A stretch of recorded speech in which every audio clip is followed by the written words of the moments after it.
Ada-ada saja pemotor boncengan bawa barang ini malah bikin mobil lecet.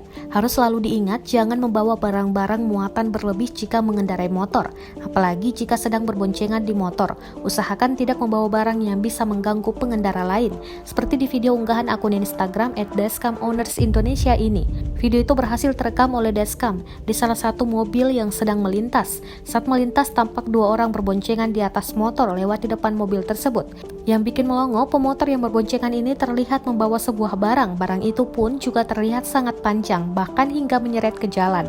Usut punya usut, ternyata barang yang dibawa mereka adalah sebuah pipa paralon panjang. Pemotor ini ingin menuju jalur dari tempat datangnya mobil tersebut.